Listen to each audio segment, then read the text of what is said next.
Okay, in this example, we're going to look at acceleration, and we're going to look at accelerations caused by applying brakes to a car.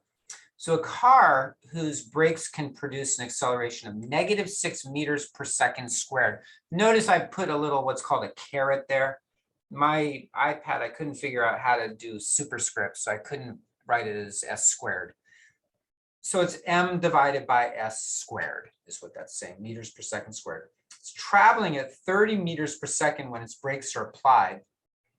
Okay, so it starts off at 30 meters per second. That's its speed. How fast is it moving 2 seconds later? And then what is the total time needed for the car to come to a complete stop, to stop right there? Okay, so imagine the idea here is you're moving along.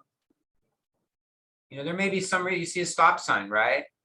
So you're moving, we're going to call this V1 for your initial speed.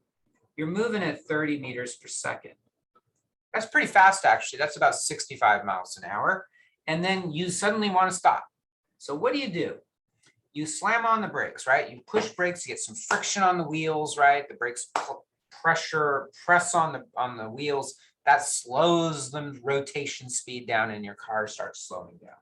So notice what they're saying is there's an acceleration in the opposite direction, right?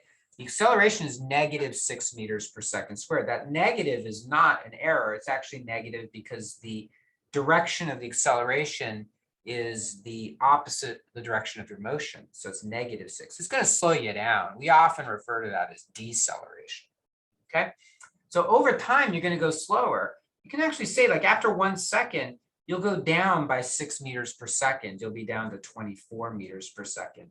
And then after another second, which would be a total of 2, you'll go down by another 6 and you'll be down to 18 meters per second. And then after another second, 3 seconds, you'll be down another 6. So you'll be down to 12 meters per second. So you'll be able to figure out how long it takes. Okay. In general, we say delta V divided by T is equal to acceleration. We saw that in the previous example, assuming we're starting at T equals 0, which normally we are. Okay. So what we can say then is that delta V is equal to A times T, right? A times T. I'll put a little dot there to say A times T. I'm multiplying both sides by T, which is really V2 minus V1, right? Delta V is V2 minus V1, final velocity, final speed, minus the initial speed. I'm going to move the V1 to the other side by adding V1 to both sides. Okay, why do I do that? Well, that makes sense, 0. And that tells me that V2, our final speed, is equal to AT plus V1. Okay. What is the car's speed 2 seconds later? See why I did it this way? I took that definition or that equation that we're talking about for change in velocity, and I set it up to make it V2. Now, sometimes you'll see it written this way. V2 equals V1 plus AT. All we're doing here is we're writing the V1 first and then the AT second. It means the same thing. But notice what we have. Our initial speed right here is 30 meters per second. We know what that is. We know what our acceleration is, -6 meters per second squared.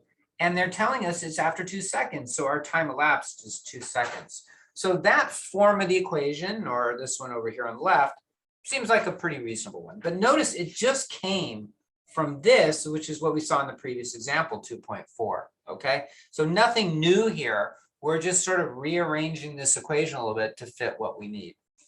So V2 then would be our acceleration, -6 meters per second squared. I'm going to put that negative in there because it's a negative acceleration. The direction of the acceleration is the opposite the direction of our motion. Then we're going to multiply that by 2 seconds. And then we're going to add that to our initial velocity, which is 30 meters per second.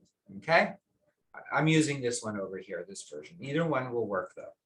Okay, so what you get is -12 meters per second. That's for this here. Why meters per second? This second cancels with one of those seconds.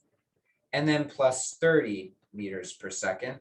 And -12 plus 30 is 18 meters per second.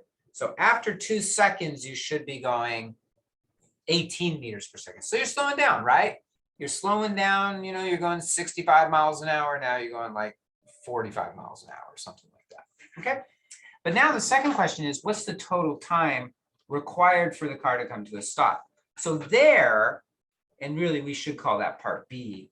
Really what we're saying here is we want V2 to equal 0. That's when we say something comes to a stop. That means that your final velocity is 0. Your final speed is 0. Okay. So 1 second here, let's go through this. V2 is 0, so delta V is 0 minus 30 meters per second, which is minus 30 meters per second. Okay, let's come back over here. I'm going to rearrange this. T would be A over delta, I'm sorry, T would be delta V over A. So that would be minus 30 meters per second over minus 6 meters per second squared, and you get 5 seconds. So there's your final time. So part B, it would take 5 seconds for that to happen.